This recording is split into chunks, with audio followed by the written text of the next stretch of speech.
Hello friends, स्वागत करता हूं मैं आप सभी लोगों का एक नए वीडियो में। आज के वीडियो में हम लोग बात करने वाले हैं यूपीपीएससी के डीएसपी कह सकते हैं या फिर आप सीओ कह सकते हैं या फिर एसीपी कह सकते हैं। ठीक है, उसके जॉब प्रोफाइल के बारे में मैं आप लोगों को बताने वाला हूं। ये पद इतना महत्वपूर्ण है और मैंने इसमें एक बात लिख रखी है, लिमिटलेस पावर। तो मैं वो भी आपको इस वीडियो में समझाने वाला हूँ कि आखिर मैंने लिमिटलेस वर्ड का इस्तेमाल क्यों किया है ना। ये जो यूनिफॉर्म लवर होते हैं, वर्दी लवर होते हैं, वो लोग इसे फर्स्ट प्रेफरेंस पे रखते हैं। इतनी ज़बरदस्त पोस्ट है। और आप एक चीज़ मन में सोचिए, अगर आप किसी गांव या कहीं गए हुए हैं नीली बत्ती के साथ में और कंधे पे आपके 3 स्टार लगे हुए हैं, तो आप जब गाड़ी से उतरेंगे ना, तो वो जो फीलिंग होगी वो आप लोग उस पद पे जाने के बाद ही महसूस कर पाएंगे। तो आइए शुरू करते हैं आज का वीडियो और मैं बताता हूँ इसके बारे में डिटेल से। देखिए, सबसे पहले मैं आपको बताना चाहूँगा इस पद की पोस्टिंग या रिक्रूटमेंट जो है यूपीपीएससी के थ्रू होता है। ये आपका उत्तर प्रदेश का लोक सेवा आयोग होता है। इस पद को हम लोग बहुत सारे नामों से जानते हैं, जैसे आप डीएसपी कह सकते हैं, deputy superintendent of police, CO कह सकते हैं, सर्किल ऑफिसर, एसीपी कह सकते हैं, assistant commissioner of police, SDPO कह सकते हैं, सब डिवीजन पुलिस ऑफिसर, है ना। इसके अलावा कहीं कहीं पे इसे सीआई भी कहते हैं, सर्किल इंस्पेक्टर कहते हैं। बहुत सारे नाम हैं इसके, है ना। और इसके लिए जो आपकी क्वालिफिकेशन होती है वो सिंपल ग्रेजुएशन होती है, स्नातक। एज की लिमिटेशन आपकी 21 से 40 वर्ष होती है। आरक्षित वर्ग को नियमानुसार जो है छूट प्रदान की जाती है। ग्रेड पे 4400 होता है। पद इसका राजपत्रित है और ये पद मैंने बोल रखा है आपसे लिमिटलेस पावर है। सबसे पहले तो मैं आपकी इसकी एक लिमिटलेस की बात करता हूँ। तो सबसे पहले आपको बता दूँ, जैसे थाने का इंस्पेक्टर होता है, वो अपनी गाड़ी लेकर के इधर उधर भ्रमण करता है, राउंड लगाता है, तो उसके लिए भी निर्धारित होता है। बड़ा थाना है तो उसके लिए अलग डीजल पेट्रोल और छोटा थाना है उसके लिए अलग डीजल पेट्रोल। मान लीजिए एक लिमिट दे दी गई, उसको 50 लीटर जो है उसको मंथ में मिलेगा। अब उसे अगर इससे ज़्यादा पेट्रोल की आवश्यकता है तो वो क्या करेगा, वो एक एसपी को जो है लेटर लिखेगा, फिर वहाँ से सैंक्शन करवाएगा, तब जाके उसे पेट्रोल या डीजल प्रोवाइड कराया जाएगा। लेकिन ये जो सीओ होता है यानी डीएसपी होता है, इसके लिए कोई लिमिट ही नहीं है। दिन भर में 20 राउंड लगाए, 100 राउंड लगाए, पेट्रोल डीजल किसी भी चीज़ की लिमिट नहीं है। कितना भी डीजल पेट्रोल लग जाए कोई मतलब नहीं, मतलब कोई लिमिट ही नहीं, आप कितना भी डीजल पेट्रोल यूज़ करें, है ना। अनलिमिटेड मिलता है, लेकिन अपनी ज़रूरत के हिसाब से यूज़ करें, ऐसा नहीं कि फर्जी बेकार कर रहे हैं। वैसे तो आप लोगों को इसके बारे में सब कुछ पता होगा। 3 स्टार सिल्वर पे लगते हैं, सिंगल स्टार से इनकी ट्रेनिंग स्टार्ट होती है, प्रमोशन होते हैं और आगे चल के एसपी तक बनते हैं।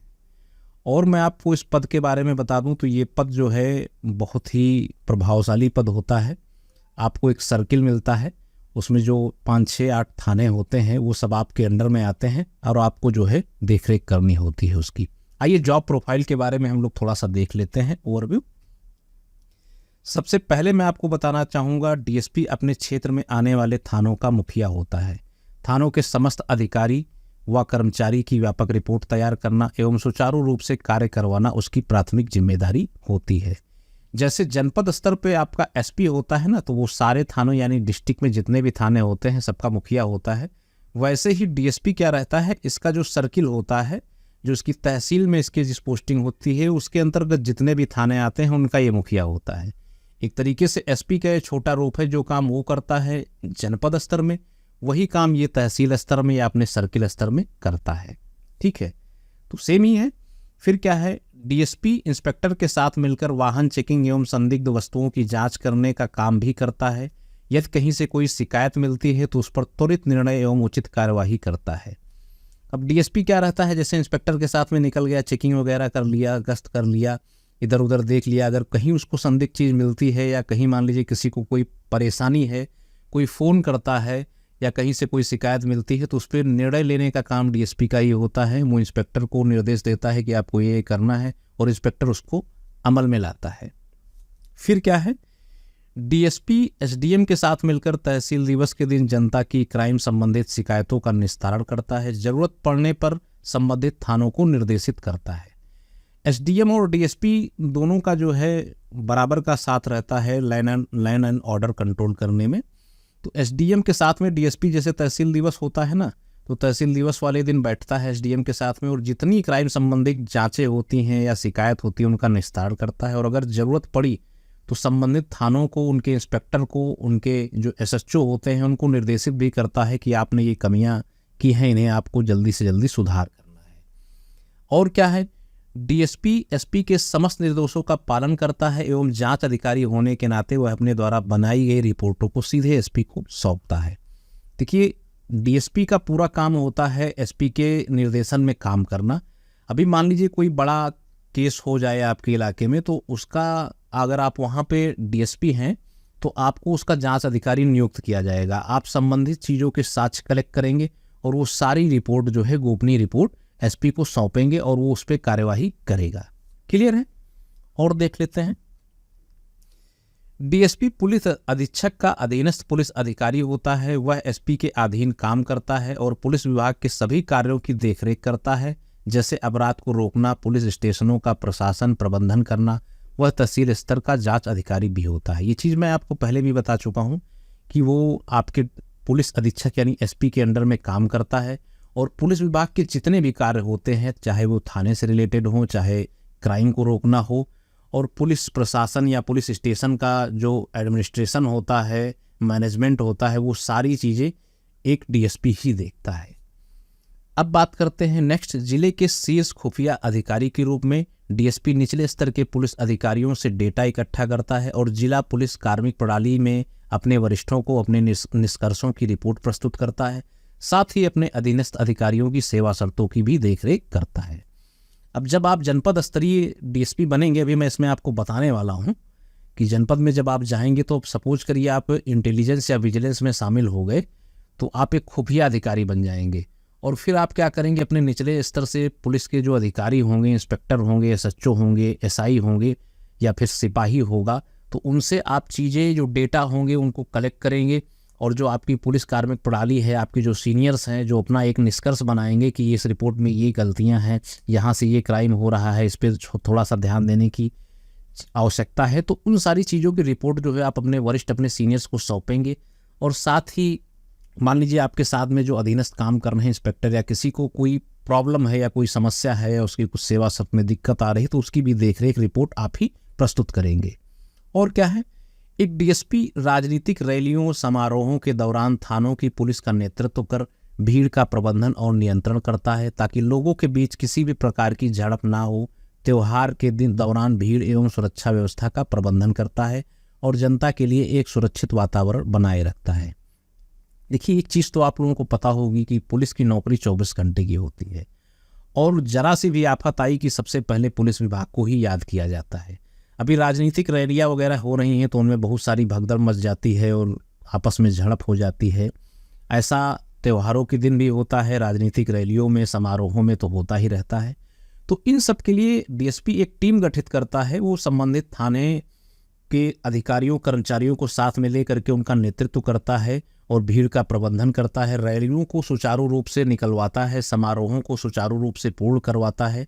इस दौरान भीड़ एवं जो सुरक्षा व्यवस्था होती है उनका देखरेख उनकी करता है कि किसी भी प्रकार का कोई हादसा ना होने पाए, और इस प्रकार से वो जनता के लिए एक सुरक्षित माहौल का जो है निर्माण करता है। समझ लीजिए जनता सुरक्षित फील करती है खुद को। ठीक है, ये भी इसके कर्तव्य में एक काम आता है। नेक्स्ट देखते हैं, एक डीएसपी अपराध से निपटने और अपराधियों को पकड़ने के लिए नए तरीके विकसित करता है और आपराधिक गतिविधियों को रोकने के लिए जिम्मेदार होता है। सभी मामलों की निगरानी करता है और इससे संबंधित जांच कर उसके जो नियंत्रण में होती है उस मामलों को सुलझाने के लिए उचित कार्यवाही करता है। देखिए, एक डीएसपी के तौर पे जो आपका सर्किल होगा, आपकी जो तहसील होगी, वहाँ पे अपराधों से निपटने के लिए आपको नए नए तरीके डेवलप करने होंगे। अगर अपराधी आपसे एक कदम आगे हैं तो आपको उनसे 4 कदम आगे चलना पड़ेगा। उन गतिविधियों को, उनकी जो आपराधिक गतिविधियां होंगी, उनको रोकने के लिए आप ही जिम्मेदार होंगे। आपसे सबसे पहले कप्तान साहब पूछेंगे, एसपी साहब सबसे पहले पूछेंगे कि भाई आपके इलाके में ये घटना हो गई, आप उस समय क्या कर रहे थे, आपने इस पर क्या एक्शन लिया, वो आप लिखित में दीजिए। ठीक है, इंस्पेक्टर वगैरह तो बाद में देखे जाएंगे, उनसे बाद में पूछा जाएगा, लेकिन सबसे पहले आपसे पूछा जाएगा। और ये जो संबंधित, इससे संबंधित रिलेटेड जो जांच वगैरह होती, मैंने बताया कि वो आप एज ए डीएसपी एक जांच अधिकारी भी होंगे, तो चीज़ों की जांच परख भी करना आप ही के नियंत्रण में होता है। ठीक है, और मामलों को सुलझाने के लिए उचित कार्यवाही भी आपको ही करनी है। अपने सर्किल को आपको जो है क्राइम फ्री रखना है। ठीक है। और देखिए, अच्छे कानून व्यवस्था को प्रबंधित करने और बनाए रखना, कानून और व्यवस्था तोड़ने वाले लोगों के खिलाफ कार्रवाई उसका मुख्य काम होता है। आपका काम ही यही होता है कि आप कानून व्यवस्था को बनाए रखें और कानून व्यवस्था को तोड़ने वाले लोगों को, उनके खिलाफ जो उचित कार्यवाही है उसे आप करें, है ना। ये आपका मेन काम ही होता है। डीएसपी क्या करता है? डीएसपी अच्छे सामुदायिक संबंध बनाने एवं और सांप्रदायिक सद्भाव बनाए रखने का भी प्रयास करता है। वह यह देखता है कि नागरिकों द्वारा कानूनों का पालन किया जा रहा है या नहीं, उन्हें तोड़ने वालों के खिलाफ आवश्यक कार्यवाही करता है और नागरिकों और पुलिस के बीच अच्छे संबंध बनाने का प्रयास करता है। आप लोगों ने एक वर्ड सुन रखा होगा, मित्र पुलिस का। यदि अगर आपको अच्छी पुलिसिंग करनी है, ठीक है, अच्छी पुलिसिंग करनी है, तो उसके लिए एक डीएसपी क्या करेगा? वो जो आपके बड़े बड़े लोग होंगे, आपके सर्किल के बड़े बड़े लोग होंगे, सम्मानित लोग होंगे, तो उनसे सबसे सद्भाव बनाएगा, उनको बैठाएगा, उनके साथ मीटिंग करेगा और उससे जो है वो अपना जो है रिपोर्ट लेगा कि भाई हमें आखिर ऐसा क्या करना चाहिए जिससे कानून को अच्छे तरीके से पालन कराया जा सके। और इवन वो क्या करता है, छोटे छोटे लोगों को नियुक्त कर देता है कि आप भाई यहाँ पे देखिए रहेगा, आपकी तरफ अगर कोई क्राइम हो रहा है तो आप तुरंत इस नंबर पे सूचित करें। तो ऐसा करता है, यानी पब्लिक से फ्रेंडली होता है, एक मित्र पुलिस का रोल निभाता है और पब्लिक के बीच अच्छे संबंध स्थापित करता है, जिससे कि उसे सूचना भी मिल सके और वो क्राइम कंट्रोल भी कर सके। और क्या करता है डीएसपी? वैसे काम बहुत सारे होते हैं। डीएसपी समय समय पर थानों की जीडी, जनरल डायरी, हथियार कक्ष एवं थानों में निर्मित अस्थायी कारागार का भी निरीक्षण करता है। एसपी की जिम्मेदारी होती है डीएसपी की कि समय समय पे हथियारों की भी चेकिंग करे, अगर कुछ गड़बड़ चल रहे हैं या किन्हीं में मैगजीन फंस रही या कुछ भी अनुपलब्ध है तो उसे एसपी को सूचित करे।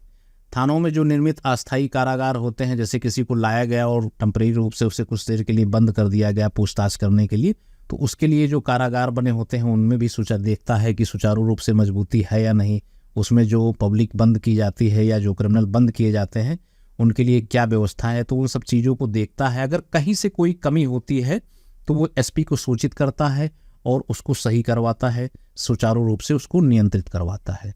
इस तरीके से देखा जाए तो डीएसपी के सर्किल लेवल में बहुत सारे काम होते हैं, वो गिनवाना जो है आसान नहीं है। फिलहाल ये आप जान लीजिए कि एक सर्किल लेवल की सबसे बेस्ट पोस्ट है ये, है ना, सबसे अच्छी पद है, सबसे अच्छा पद है। और आपके अंडर में क्या रहता है? आपके अंडर में देखिए आपको एक रीडर मिलता है, घर गाड़ी तो आपको मिलती है, इसके अलावा चपरासी मिलेगा और आपको खाना बनाने वाला रसोइया मिलेगा और एक गाड़ी मिलती है, एक ड्राइवर मिलता है, एक गनर मिलता है और आपके पास में एक स्टेनो भी होगा, ठीक है, और एक कंप्यूटर ऑपरेटर होगा और 2-3 सिपाही आपके अंडर में रहेंगे जो ऑफिस का क्लर्कियल काम करेंगे। एक हेड कांस्टेबल आपके साथ में एज ए पीआरओ के रूप में रहेगा। इसके अलावा आपका एक रीडर भी रहेगा। तो कुल मिला के करीब 15 से 20 लोगों का स्टाफ आपके पास में रहेगा, है ना। आइए एक नज़र हम लोग इसके प्रमोशन पे भी डाल लेते हैं। तो आपकी जो इनिशियल पोस्टिंग होगी वो as a DSP, CO, ACP या फिर एसडीपीओ बोल सकते हैं या फिर एसी बोल सकते हैं। डीएसपी का मैंने फुल फॉर्म बताया, deputy superintendent of police, circle officer. ACP यानी assistant commissioner of police. SDPO भी बोलते हैं इसे कहीं कहीं, यानी सब डिविजनल पुलिस ऑफिसर। इसके अलावा एसी, अगर आपकी पीएसी में तैनाती होती है, पीएसी में, तो आप क्या बनेंगे? असिस्टेंट कमांडेंट, ठीक है। तो यहाँ पे आपकी इनिशियल पोस्टिंग होती है और उसके बाद में आपका नेक्स्ट प्रमोशन होता है किस पे? एडिशनल एसपी यानी additional superintendent of police, ADCP यानी additional deputy commissioner of police. PSC में होंगे तो डिप्टी कमांडेंट, डीसी। क्लियर है? तो यहाँ से यहाँ तक आने में आपको कम से कम मान के चलिए आपको 8 साल बताया जाता है। यहाँ से यहाँ तक आने में आपको 8 साल बताया जाता है, लेकिन आपको लग कितने जाते हैं? आपको कम से कम 12 से 13 साल लग जाते हैं। वो कैसे? वो मैं आपको बताने जा रहा हूँ। देखिए, डीएसपी या CO2 आपको यहाँ पे एडिशनल एसपी आने के बीच में आपको क्या करना होगा? एक बार आपको जो है बीच में CO सिटी बनाया जाएगा, ठीक है। CO सिटी यानी कि अब आपकी पोस्टिंग तहसील स्तर से हटा करके आपको जनपद स्तरीय पोस्टिंग दी जाएगी। तो यहाँ से CO सिटी बनने में, CO2 CO सिटी बनने में आपको 5 से 6 साल लग जाएंगे और फिर 5 से 6 साल आपको मान के चलिए एडिशनल एसपी बनने में लग जाते हैं। तो इसी प्रकार से कुल मिला के आपको 12 से 13 साल जो है डीएसपी टू एडिशनल एसपी बनने में लगते हैं। अब CO सिटी आपको क्यों बनाया जाता है? सबसे पहले तो आपको तहसील की कमांड दी जाती है। अब आगे समय में आप जो है क्या बनने वाले हैं? एसपी। तो आपको जनपद में बैठाया जाता है। जब आप CO सिटी पोस्टेड होंगे तो आप जनपद स्तरीय काम देखेंगे, और एक जनपद में कई CO हो सकते हैं। अगर बड़ा जनपद है तो वहाँ पे कई CO होंगे, अन्यथा जो है सिंगल भी हो सकता है। तो CO सिटी के रूप में आपको काम करना होता है 5-6 साल। उसके बाद में आप एडिशनल SP बनेंगे। अब एडिशनल SP में क्या रहता है, एडिशनल SP2 जो है SP या फिर आप कह सकते हैं DCP। SP यानी सुपरिटेंडेंट ऑफ पुलिस, DCP यानी डिप्टी कमिश्नर ऑफ पुलिस। यहाँ से यहाँ तक आने में आपको कम से कम जो है 8 से 10 साल लग जाते हैं। ठीक है, 8 से 10 साल आपको लग जाएंगे। और आपको बता दूं, जो एडिशनल CP होता है यानी कि एडिशनल SP जो होता है, ये भी एक जनपद में कई होते हैं। एडिशनल SP जनपद में कई होने का कैसे, जैसे मान लीजिए एडिशनल SP पूर्वी हो गया, एडिशनल SP आपका जो है साउथ हो गया, ऐसे करके कई सारे होते हैं। वो जिस हिसाब से आपका जनपद होगा उस हिसाब से आपको तैनाती मिलेगी, उतने ही पद होंगे। और मैं आपको एक चीज़ बताना चाहूँगा कि जो एडिशनल SP होते हैं वो काफ़ी सीनियर हो जाते हैं। तो इनमें जैसे मैंने आपको बताया कि इनकी जो पोस्टिंग होती है DSP की, तो ये 3 स्टार लगाते हैं सिल्वर कलर के। जब आप एडिशनल SP बन जाएंगे तो एक अशोका अपने कंधे पे लगाएंगे, यानी कि नेशनल एम्बलम लगाएंगे। लेकिन जब आप सीनियर एडिशनल SP बन जाएंगे तो आप 1 स्टार 1 नेशनल एम्बलम लगाएंगे। जैसे कि SP आपकी यूनिफॉर्म पहनता है जो शोल्डर पे लगाता है, सेम वैसे ही लगाएंगे, बशर्ते आप जो है SP नहीं होंगे। अब SP का क्या रहता है, जैसे वो छुट्टी पे गया तो जो सीनियर एडिशनल SP होगा उसको चार्ज देके जाता है, यानी कि उसकी गैर मौजूदगी में उसके कार्यों का निर्वहन जो है एडिशनल SP करेगा। ठीक है, जब SP छुट्टी पे होगा तो एडिशनल SP देखेगा, तो उसके लिए आपका सीनियर होना आवश्यक है। अब जब 8 से 10 साल में SP आप बनोगे तो उसके लिए आपको करना होगा क्या, आपका होगा प्रमोशन PPS to IPS। ठीक है, PPS to IPS। अब PPS to IPS की कई सारी कंडीशन रहती हैं, और सबसे बड़ी कंडीशन एक ये होती है कि आपकी एज जो है 56 साल से कम होनी चाहिए। अगर आपने 56 साल एज पार कर ली यहाँ से यहाँ तक पहुँचने में, DSP to additional SP, DSP to additional SP, additional SP to SP, तो आपका जो है IPS में प्रमोशन नहीं होगा, कैडर आपका जो है PPS ही रह जाएगा। और फिर क्या होगा, आप सीनियर एडिशनल SP बन के यहीं से ही रिटायर हो जाएंगे। ठीक है, बहुत सारे लोग होते हैं जो एडिशनल SP बन के ही रिटायर हो जाते हैं, वो अलग बात है, वो कंधे पे 1 स्टार अशोका लगाते हैं लेकिन वो SP नहीं होते हैं। जैसे आपने देखा होगा तमाम लोग SSP होते हैं लेकिन फिर भी वो कंधे पे 1 स्टार अशोका लगाते हैं, जबकि होना क्या चाहिए वो डबल स्टार अशोका लगाए, लेकिन फिर भी लगाते हैं। तो ऐसा यूनिफॉर्म के हिसाब से आप नहीं जज कर सकते हैं। वैसे तो लोग बोलते हैं कि पुलिस में आप यूनिफॉर्म देख के बता देंगे कौन किस पद पे है, लेकिन कभी कभी ऐसा नहीं हो पाता है। चीज़ें कार्य से, आदमी के कार्य से भी जाना जाता है उसे। तो अगर आप 56 साल की एज क्रॉस कर लिए हैं तो आप PPS to IPS प्रमोट नहीं हो पाएंगे। फिर क्या रहेगा, फिर आप इसी पद से एडिशनल SP से ही रिटायर हो जाएंगे। लेकिन अगर आप IPS पा गए, IPS बन गए, आपका प्रमोशन हो गया, कैडर आपका बदल के IPS हो गया, फिर आप बनाए जाएंगे SP। ठीक है, और SP पद पे आप कम से कम 7 से 8 साल या 10 साल नौकरी करेंगे, 7 से 8 साल नौकरी करेंगे। और अगर कहीं मान लीजिए लखनऊ जैसे मंडल में या जनपद में पोस्टिंग हुई तो आप SSP भी बनाए जाएंगे। और अगर SSP आप नहीं बनते हैं तो फिर आप डायरेक्ट जो है DIG बना दिए जाएंगे। 10 से 12 साल आपको लग जाएंगे। ठीक है, 10 से 12 साल आप जो है जनपद देखने को पाएंगे, जनपद में आप नौकरी करेंगे एज ए SP। और उसके बाद में अगर आपकी एज बची रही तो आपका प्रमोशन जो है IG भी हो सकता है, यानी कमिश्नर ऑफ पुलिस। ठीक है, IG पद तक आप लोग जा सकते हैं। यहाँ से जाने में आपको 4 से 5 साल लगते हैं। तो ये आपके सामने जो है प्रमोशन थे DSP के। तो एक चीज़ यहाँ से आप लोगों को क्लियर हो जाना चाहिए, अगर आप यंग एज में, अब देखिए इसकी एज क्या लेते हैं, इसकी एज लेते हैं 21 से 40 साल। ठीक है, अब कुछ लोग मान लीजिए 39-40 साल के हो गए तब नौकरी पाएंगे, तो वो मान के चलिए 90% एडिशनल SP पे ही रिटायर हो जाएंगे। ठीक है, अब उनके पास 20 साल नौकरी बची, अब 20 साल में वो कहाँ प्रमोट हो पाएंगे, तो वो एडिशनल SP पे ही रह जाएंगे। लेकिन अभी कोई 21-22 साल में अगर भर्ती हो गया तो उसका जो है IPS कैडर, उसका जो है प्रमोशन होना है, PPS to IPS वो प्रमोट हो ही जाएगा, आज नहीं तो कल। ठीक है, इसका सबसे बड़ा क्राइटेरिया यही कि 56 साल आप जैसे ही पूरे हो जाएंगे उसके बाद आपको जो है IPS कैडर नहीं मिलता है। कुछ चीज़ें होती हैं, प्रमोशन मानता हूँ स्लो है लेकिन पद 1 नंबर का है, पद में कोई कमी नहीं है। आप DSP to additional SP, additional SP to SP बनेंगे, फिर SSP बनेंगे जहाँ पे पद होता है, उसके बाद DIG बड़ा ही रॉयल पद होता है, और फिर IG तक जा सकते हैं। अगर यंग एज में आदमी DSP भर्ती हुए हैं तो आप IG तक भी जा सकते हैं। ठीक है, उम्मीद करता हूँ चीज़ें आप लोगों को समझ में आ गई होंगी, और अगर कुछ नहीं समझ में आया है तो कमेंट का सेक्शन आप लोगों के लिए खुला हुआ है। उसके अलावा हमारी ईमेल आईडी है upsclecturesonline@gmail.com। इस पे आप लोग हमसे संपर्क कर सकते हैं। वीडियो अच्छा लगा हो तो लाइक कीजिएगा और अपने फ्रेंड्स के साथ शेयर कीजिएगा, और जो लोग नए हैं वो लोग चैनल को सब्सक्राइब करेंगे। Thank you.